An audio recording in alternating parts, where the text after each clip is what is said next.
antenna design using that. And last session, we discussed the fundamentals of an antenna, what an antenna is, and what are the different parameters that should be considered in designing antenna or analyzing antenna, and then how to choose a specific antenna for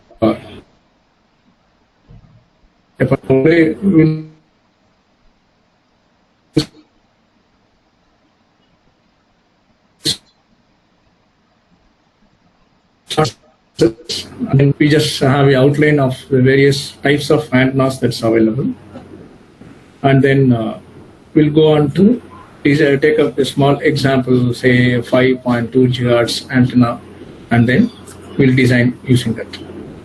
Okay, before I proceed, can you all see my screen? So only your face will be visible, sir. Screen not. Okay. 1 minute, sir.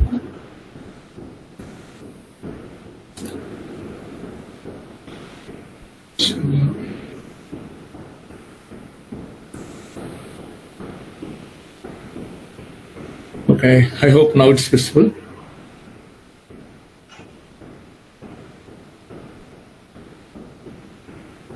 Can you see my entire screen? Yes, sir. Maximum speed. Yes. Okay, I'll proceed now. Okay.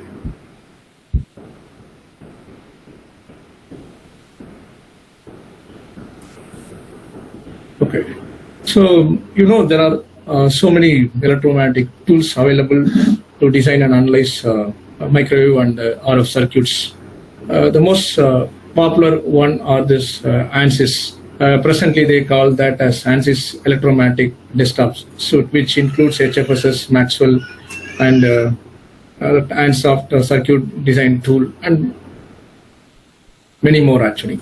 And then the other popular one is Antenna Magus. And then you have Microwave Office, CST Studio Suite. So anything could be used actually. I have been using this tool for a long time. And so I'll start with this tool and give an introduction about it. So what are the areas for which you can use this HFSS, particularly is even chip design. You can use it electromagnetic issues in the integrated circuits, the electromagnetic compatibility design, and then electromagnetic interference among the circuits. And then it could be used in antennas. You can design and analyze various types of antennas. Any mechanical 3D structure can be designed, and you can exit it and you'll be able to analyze and study the field distribution, particularly the electric and magnetic field distribution in this case. So antenna arrays, microwave circuits, IC packaging to study the electromagnetic interference, PCB electromagnetic interference, and so on. So for all these applications, this tool can be conveniently used actually. And this generally called as a FEM solver because it uses the mathematical tool, finite element methods to analyze the equation and find out the field distribution, since it is based on the finite element method, and we call it as a FEM solver based tool actually. And also it has the feature of adaptive meshing actually. So meshing is you are creating a 3D structure and you would like to analyze the field distribution of that structure, right? So adaptive meshing helps to where the area of interest, there the size of the mesh could be very small. So adaptively this tool can fix the size of the smallest element that's considered to analyze actually. So due to that adaptive meshing, the solution could be too fast and it will be more accurate actually. And this is generally the design flow. What are the various steps involved in designing electromagnetic component in HFSS actually. This instead of explaining in theory, as we take up a design and follow that, you'll be able to recall this methods actually. Finally, we'll come to end and see how we have proceeded to this various steps actually. Okay. So before getting into the design, just we'll have an overview of various classification of antennas we have. So last class we just focused on the basic wire antennas actually. The dipole we started monopole, and then if you look at this, they are the fundamental make arrays with dipole actually. That's called end-fire. End-fire is array actually where the radiation is at the end of the structure actually. Then loop antennas is another class where we take a wire and just wound around to make a coil sort of thing. And the diameter of the coil will decide the resonant frequency. So this loop antennas are more popular in the high frequency applications, HF, particularly that medium wave radio, short wave radios and all will be more convenient because a longer length can be put in a small cross-sectional area by making it in loops actually. So the number of turns in the loop and the diameter will decide the resonant frequency. So end-fire is also a part of wire antenna. Dipole we have studied. Stubs are nothing but a section of transmission line. So that could also be used actually.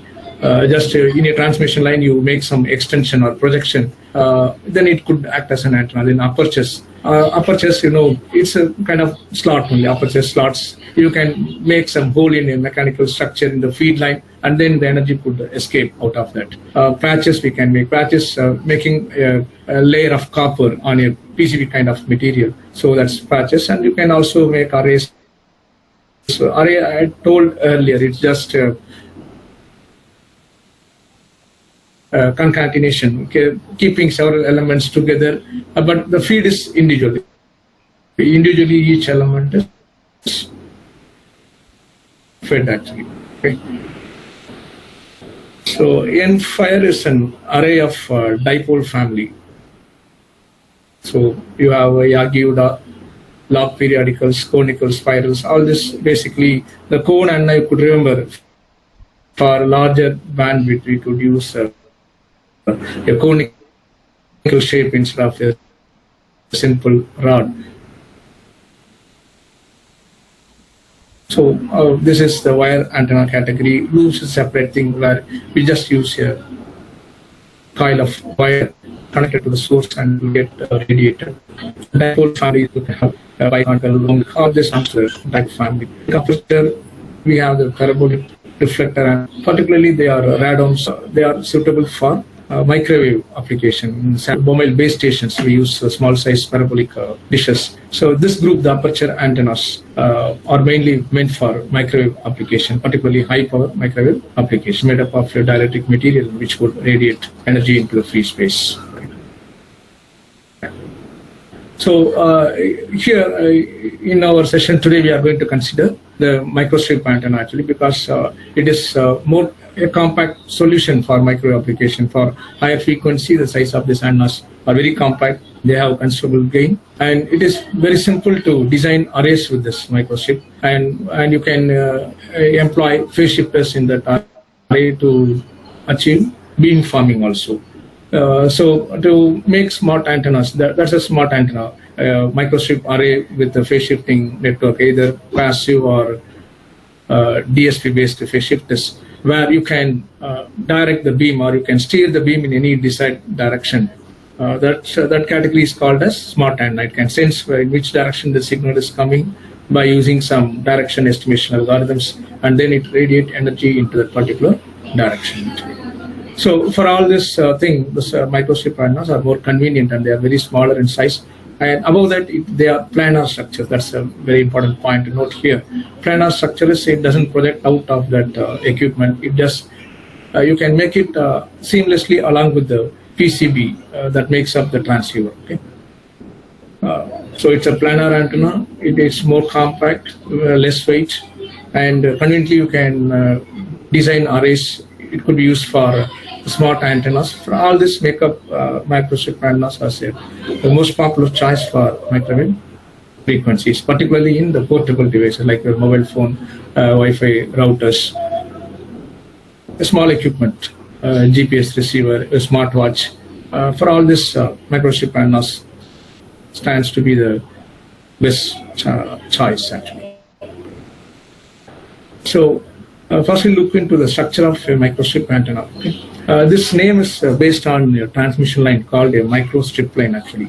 So microstrip line is a high frequency transmission line which has a ground plane. Above that you have a dielectric layer, and again above the dielectric layer you have another stretch of conducting strip actually. So it's to be simple, it is a dielectric material sandwiched between two metallic conductors. On top we say it's a positive conductor, and the bottom plane is the ground terminal, and in between you have a dielectric material actually. So this structure is called as microstrip transmission line, and since this antenna is based on the same structure, it came to be called as microstrip antenna actually. Right? So regarding structure, a microstrip antenna consists of a metal patch printed on a grounded dielectric substrate. Means below the dielectric substrate you have a ground plane, conducting ground plane, and above that dielectric material we make a patch of conducting material, maybe aluminum, copper, whatever it's possible. Okay. And the dielectric substrate should have lower permittivity. So in order to have a better radiation, it's preferable to have lower permittivity. Lower the permittivity, better will be the radiation efficiency of the antenna. This is a difference actually. If I'm going to use a microstrip as a transmission line, the dielectric constant should be high actually. But if you want to design a microstrip antenna, we should use a substrate material where the dielectric permittivity is lower actually. Lower the dielectric permittivity, better will be the radiation. So the resonant frequency depends upon the width and length of the patch. On the top of the dielectric you are going to make a conducting patch. So the width and length of the patch will decide what is the resonant frequency. So that's an important thing to be noted. And you have standard design equations to make microstrip antenna for any given input frequency. Hello. Okay, so the top radiating patch you see here, it's a small rectangle over here, and this we can use any shape actually. It need not be a square or rectangle patch. So we can try out all other shapes as well actually. So the commonly used patch shapes are the rectangular, square, circular, annular, ring. Annular ring means you'll have two concentric circles actually. It's not clearly visible. You just have two circular, like a ring what you wear in your finger. No? It look like that. That also possible. You can go for L-shape, angular, and even you can make the dipoles of microstrip patches and get. So all wire antenna structures can be tried in this microstrip also. This rectangular, square, circular, and triangular. For this three patch shapes, circular, rectangular, and triangular shapes, standard design equations have been arrived at, and it is published in the well-known book Antenna Design and Analysis by Balanis. In one chapter, he completely describes the design of microstrip antennas, its operation, and all field distribution, everything. And you could find the standard design equation, what we still follow for this rectangular, square, or triangular patch, even circular. You can do it. For other, you can try any other random shapes as well, but you can't give a specific mathematical foundation for that. You can analyze that performance for various shapes.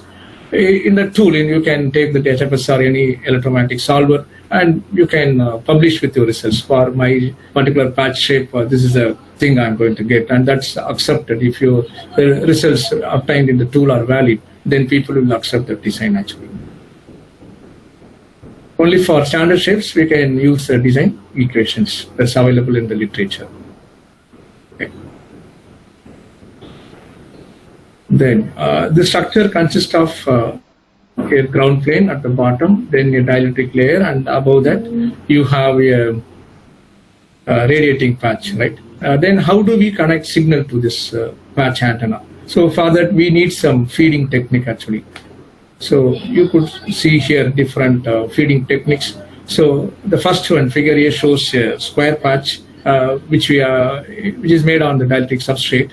So in order to facilitate connecting the signal to the center radiating patch, we need some feed connection. So a simple strip line, micro strip line, a thin rectangular strip can be extended from the patch to the edge of the substrate.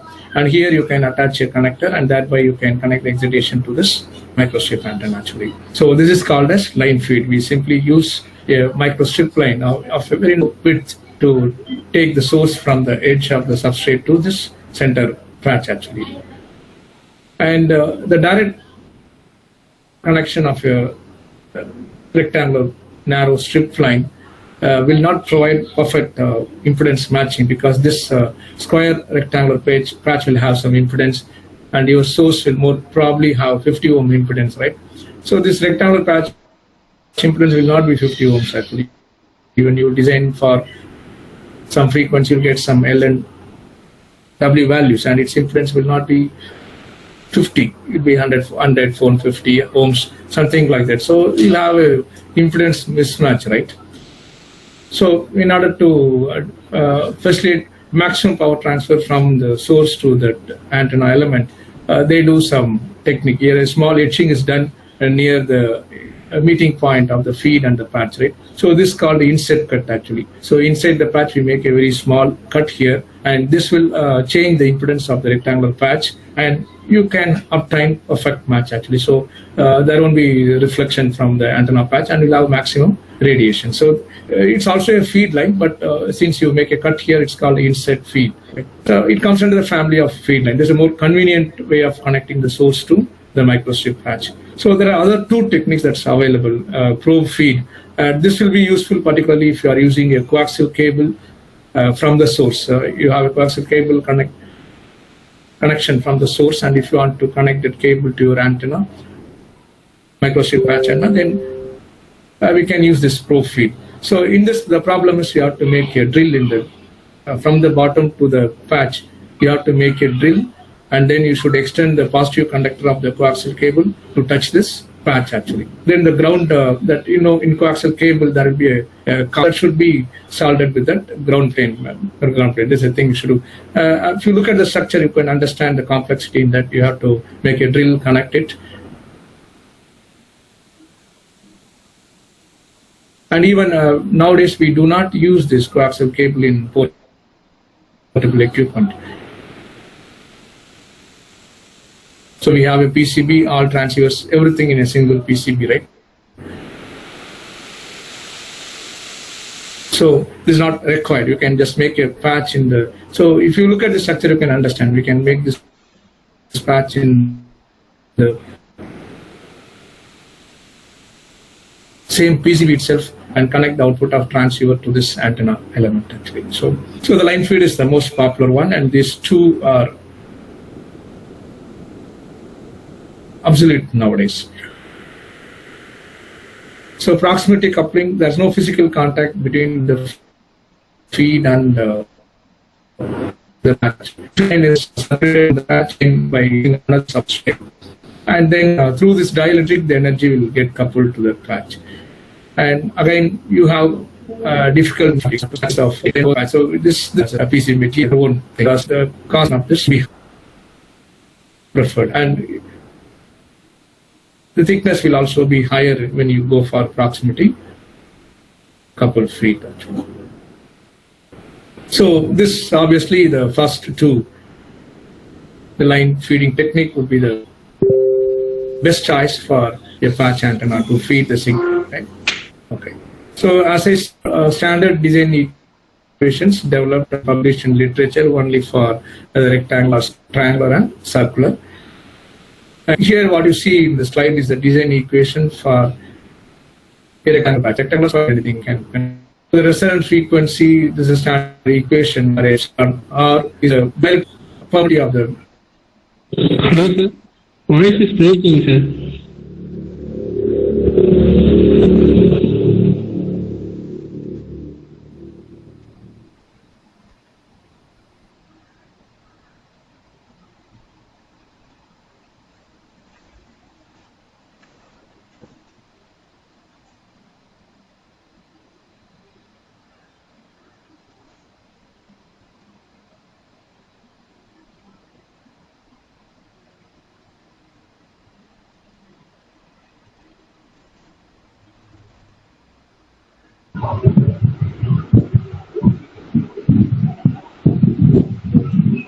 So voice is not audible.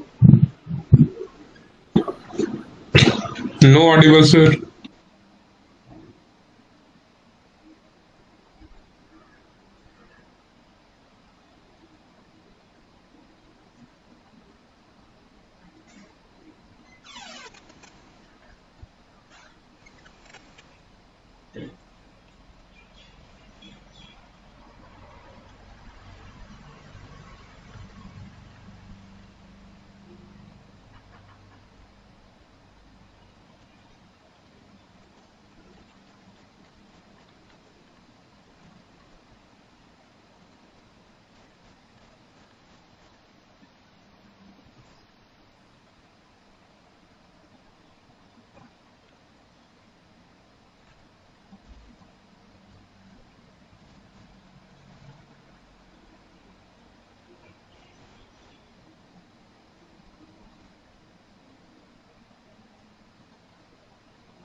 Sorry, the network has disconnected.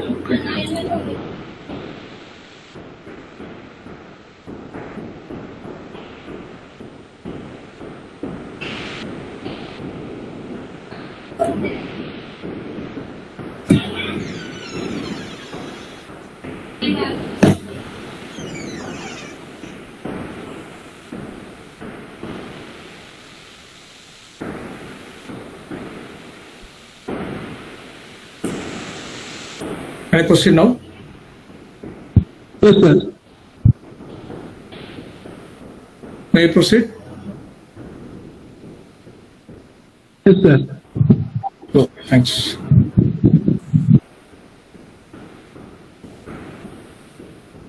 Okay. So we are discussing this feeding technique. So if you make a small inset in this a cut near that meeting point of the strip line and the rectangular patch, so you could change the impedance of the rectangular patch, and we'll be able to achieve impedance matching between the source and this antenna element actually. So you can minimize the loss and the radiation efficiency could be increased actually. Then the next one is connecting or using a coaxial cable from the source to the patch. Then you can go with this probe feed actually. And then this proximity coupled feed doesn't have any physical contact between the feed line and the patch. It uses two stacked substrate layers actually. So because of the complexity in the fabrication of this, people nowadays don't prefer using probe feed or proximity coupled feed. So the line feed with either inset or quarter waveform transformer impedance matching is more convenient to use with microstrip antennas, and particularly if you take a portable device like a mobile phone and other GPS receivers, smartphones, this is more convenient to make actually. Right. And as pointed out earlier, there are standard design equations developed for a rectangular patch antenna, circular and triangular shapes. And what you see here is the design equations for the rectangular patch actually. Okay, so if you look at this, The resonant frequency depends upon the epsilon r, that is the permeability of the dielectric material we choose, and then the length of the microstrip patch you make on the top layer, and the width of the patch only. And then one thing to note here is the resonant frequency also depends upon the mode of propagation. This small m and n, it's not the mode, it indicates the transverse electromagnetic wave mode of propagation. So you know there is TE mode, TM mode. Particularly, it is for TE mode actually. This equation is for TE mode, and for T10, which is more common in this is a mode more common in microstrip antennas actually. This is a dominant mode, and for this m equal to 1 and n equal to 0, right? When you substitute that in this equation, the resonant frequency reduces to a simplified expression.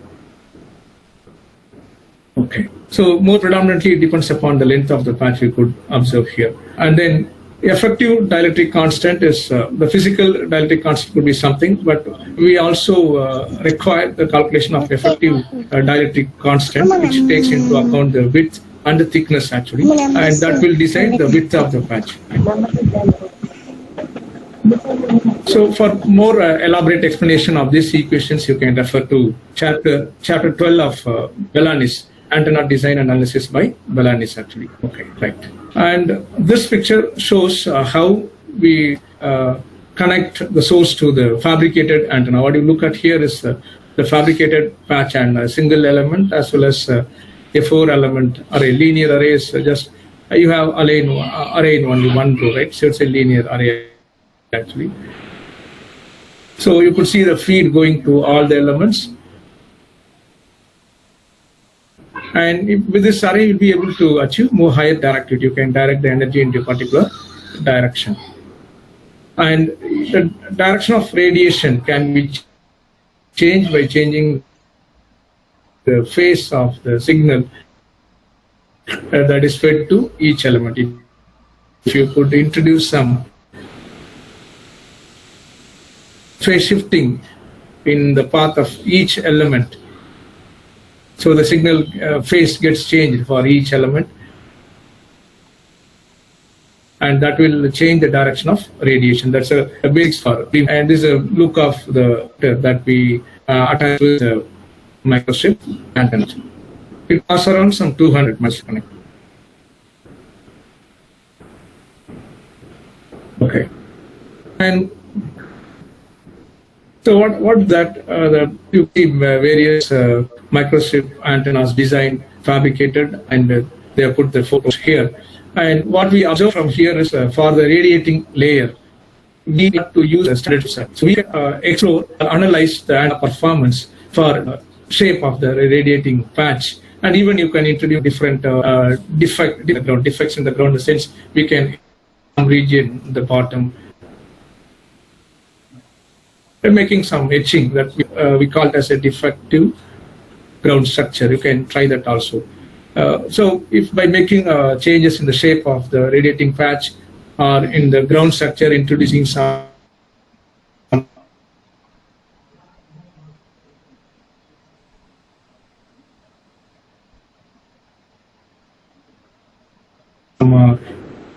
defect, so we could change the performance. This change and even achieve better performance actually. For a simple example is you can achieve multi-band operation. A single antenna can be used to run it.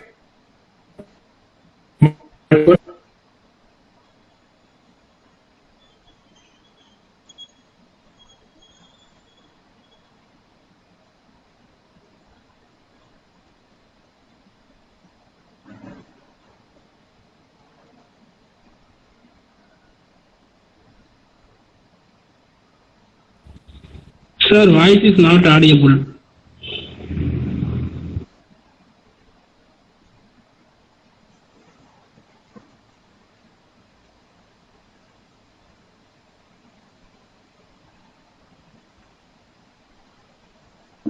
Not audible, sir. Now okay, sir.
Probably not another.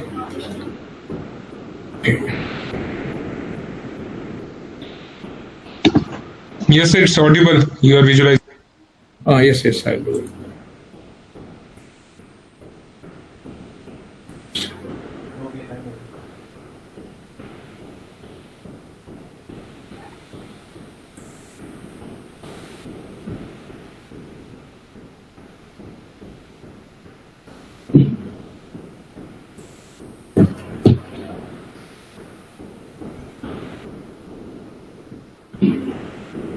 Okay.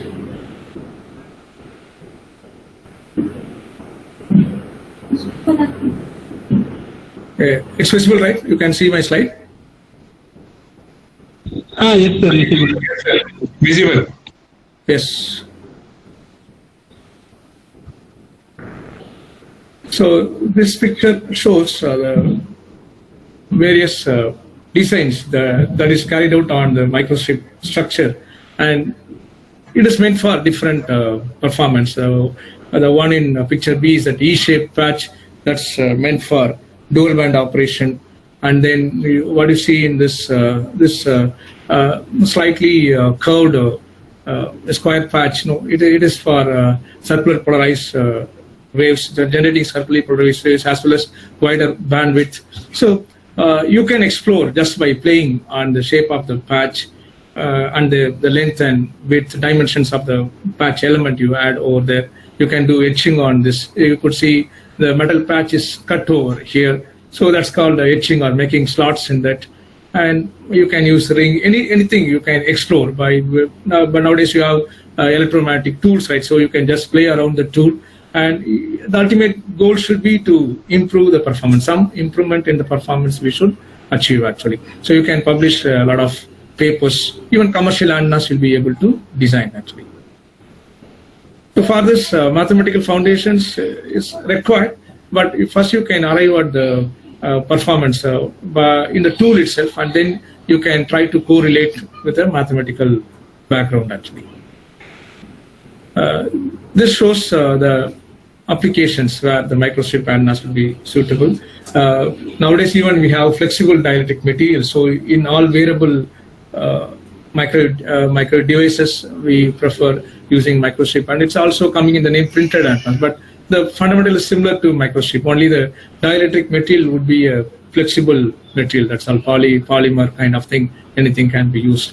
So mobile phones, all the mobile phones nowadays have microstrip antennas. Okay. So this is about that, why people prefer microstrip antennas actually.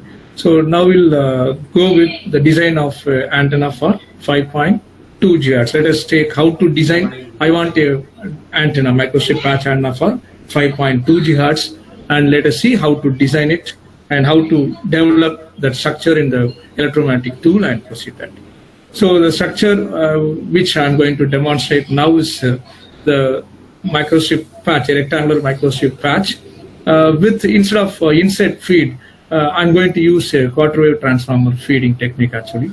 So that's what you see in this. Suresh, charge.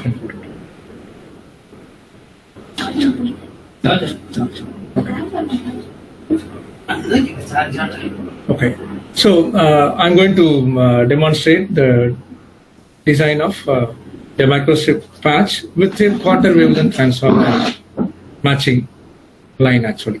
So the structure is we have discussed already. We'll have a ground plane, a conducting ground plane. Above that you should use a dielectric substrate, and then over that you have to make a patch of desired length and width, and then you form that feed line to the edge actually. This is what we are going to create actually. So the length of this feed lines and the thickness of this will decide on the matching actually. So the general procedure is, instead of using a single narrow feed line from the edge of the patch to the edge of the substrate, I'm going to use a stepped microstrip line. First, I'll design one feed line of length and width to achieve 50 ohms impedance. So because our source is 50 ohms, so I will find out the microstrip line, the length and width for 50 ohm impedance. You know, the length and width of the line will decide its impedance. So first we have to calculate what's the length and width for 50 ohms. But that won't come to this edge of the patch actually. So what we can do, then we can add another line and with some different length and width. And this is called a quarter wave transformer. You know, this is a basic concept we studied in transmission lines. A quarter wavelength, nothing but a transmission line of length lambda by 4. A transmission line of length lambda by 4 can be used as a matching network.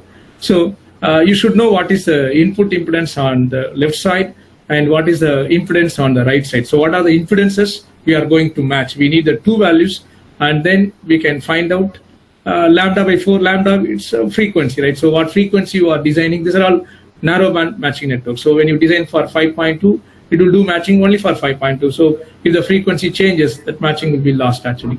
So, but the length should be lambda by 4.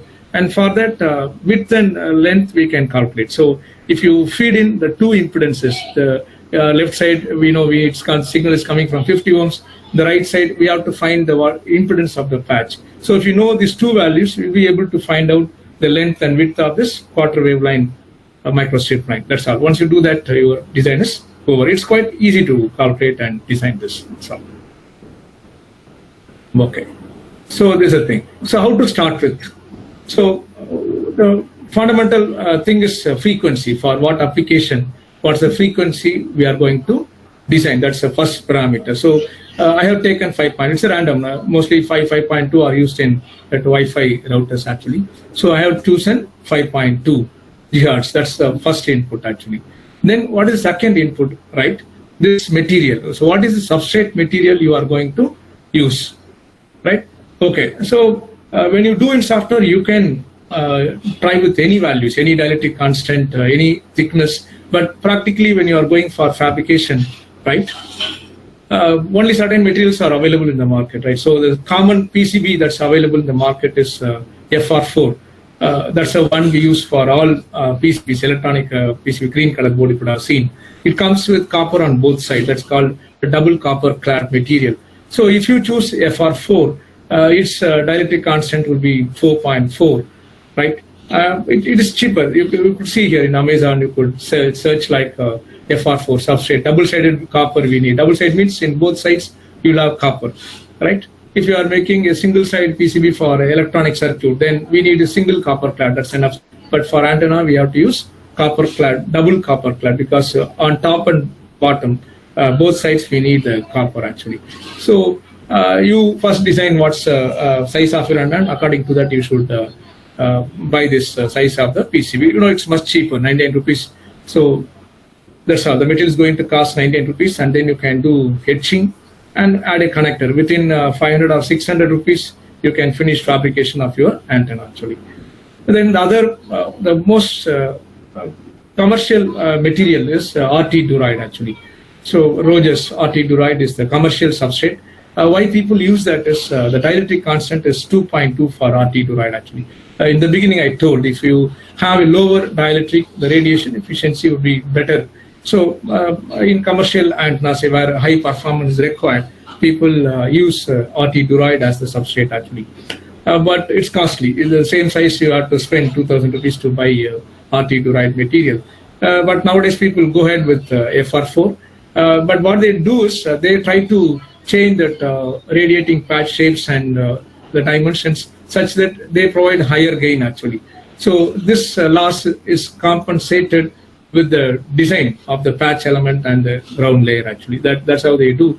And you can find nowadays all designs coming with the FR4 material. The advantage is that most of the PCBs of the transceivers are made with FR4, right? So if the antenna is also designed with the same FR4 material, they can etch on the same board. If you make antenna with RT Duride and if the PCB is made with FR4, then you have to put a separate connection, right? Instead, if you use FR4, it can be etched on the same PCB where you put all your components in that, making up the transceiver actually. That's the one thing. So here I have taken FR4. It is available with so the choice of your material decide the dielectric constant, right? That's one thing. Second thing is thickness. So what should be the thickness of the dielectric? That will also have an impact on the resonant frequency and performance. So the PCB materials are available in the market only for specific thickness, 1.6 mm, 1.5 mm, 1.2 mm, 0.8 mm. So these are all the standard thickness for which the PCB material is available. So before we start our analysis, if you make a survey on the thickness of the PCBs, double-coated PCBs available, materials available, then you won't face any problem when you go for fabrication, right? Because in the software, you have no restriction on using any height. But commercially available materials have standard thickness only. So always go with the commercially available thickness of the PCB materials you are going to use actually. So here you could see it's 1.5, but 1.6 mm is more common actually. Okay. So three things you have decided. You have fixed the frequency based on the application, and then which we have decided on the material. You have to choose on the material, right? So that too, it's over. Now the next job is to find out the length and width of the rectangular or standard patch, so rectangular or square patch, right? You are going to find that. So you can make use of the equations what I have shown. You use some MATLAB program, C program, or a calculator. You substitute the values and calculate manually. That's one thing. And nowadays you could see the online calculators. People have developed a software code, and you can go to that or download that thing, and you can design that. So this is one tool available in the website emtalk.electromagnetic.com. You can find the microstrip patch and calculator online tool. It's not downloadable. You have to open the website, enter the values. You can get the value of length and patch. It will work good. Reliably, you can use this tool. So I'm giving in the parameters. So what are things you should give? Dielectric constant based on what material you are going to use, the thickness of the substrate. So this dielectric material is a substrate, right? So that I have chosen 1.6. That's more commonly available.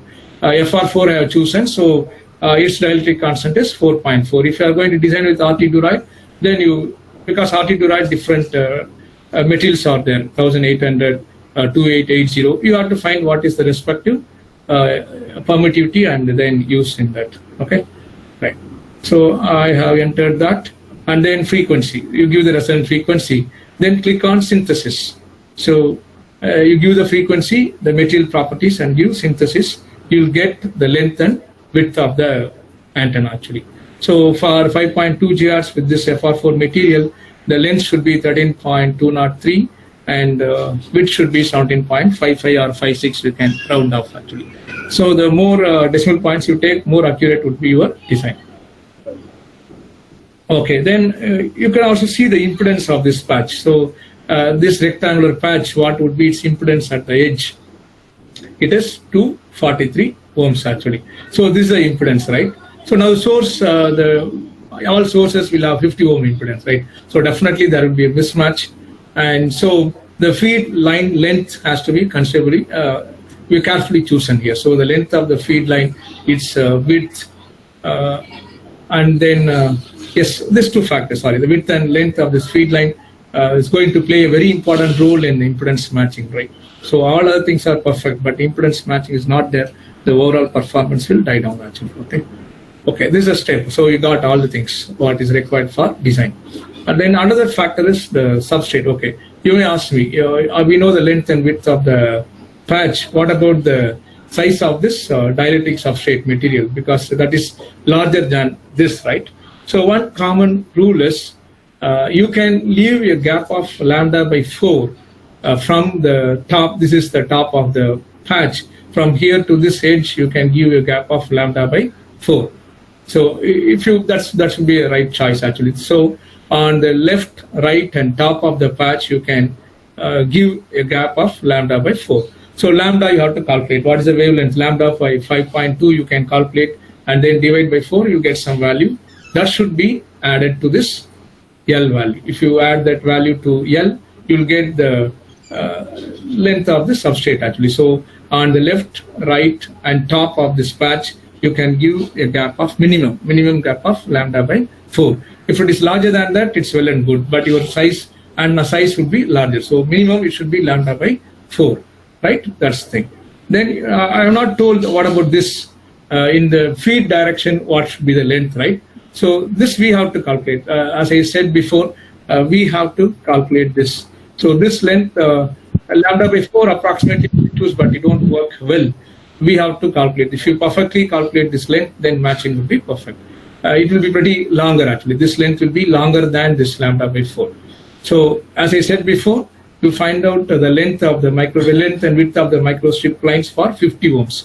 Then again, you find out length and width of the quarter wave microstrip transformer for the rest of this length actually. Then you can connect your patch. This may come greater than lambda by 4, or it could be smaller than lambda by 4, right? Okay, these three sides it is standard. So this side is lambda by 4, here top of the patch it is lambda by 4, and the left side of the patch it is lambda by 4. And so by connecting finding the length of this feed, then you can arrive at overall dimension of the patch actually. So what are the dimensions of the feed? How can dimensions of the feed be calculated? Dimension of the feed line, right? You mean Yes, the direction? Yes, okay, that's what I'm telling actually. So first what we should do is find out the length of the feed line, length and width of the feed line for 50 ohms. So that will come halfway, right? So one line you have to design and use it here. Then again, So there is a formula. There is a formula for this. There is a formula in the same book, Balanis book. You can find out the feed line length. I'll tell you now how to use an online tool. As you use a tool for patch, I'll also tell how to find out that. So this is simply a quarter wave transformer design. So you have to first you find out the length and width of a transmission line for 50 ohms. That won't come to the edge of this patch. Then you'll have a gap between this, right? So for this gap, you have to design a quarter wave wavelength transformer using microstrip. Then you'll get the length and width that you can put here. Okay. I'll show you, right? So how to find out? The first thing is this is required, right? Since I'm using quarter wave transformer, you have two segments of feed line. One will be slightly broader and the other will be thinner actually. Okay, so how to find out the length and width of the microstrip line for 50 ohms? That is again, you have equations in the books. You can also use the tools in the same website. This is microstrip calculator, the same website you can find this. So you choose the material here, what you are using, frequency, this, and then give here the impedance. I want 50 ohms. You just synthesis, you click, you'll get the width and length. So the first feed line will be 14 mm length and 3 mm in width actually, approximately. Then the remaining gap, no, I have to again find out a quarter wave transformer line. There is an equation to find. This is the first part of the feed line. Feed line 1, length and width I got. Its length is 14.8 and width is 3 mm actually, right? For the remaining. So what is electrical length? What is electrical length in this? It's of no significance. Just you give 50 here, you'll get this. You do synthesis, you'll get this value. Okay. Okay, sir. It's regarding the phase actually. Electrical length refers to the phase of the signal. The impedance would be enough for us. So it will come automatically in that.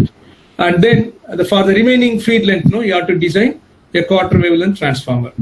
So if you know these two values, what is the source impedance? It is 50 ohms we know, and the load impedance, it is the impedance of the rectangular patch. We got around some 250 or 280 something, and then you can find out this value. First you find out Z1, what should be the impedance of the quarter wavelength transformer. Then for that Z1, what should be the length and width actually. So for this, you can use a straightforward formula and you'll get the length actually. Okay. So after calculation, this is the final dimensional parameters of our antenna. Okay. So resonant frequency is 5.2, dielectric constant is 4.4, it is FR4 material. Length of the patch 12.53. Actually, we got the length of the patch as 13.2. There was a slight mismatch. That is, after simulation, I got around 5, so I just slightly modified.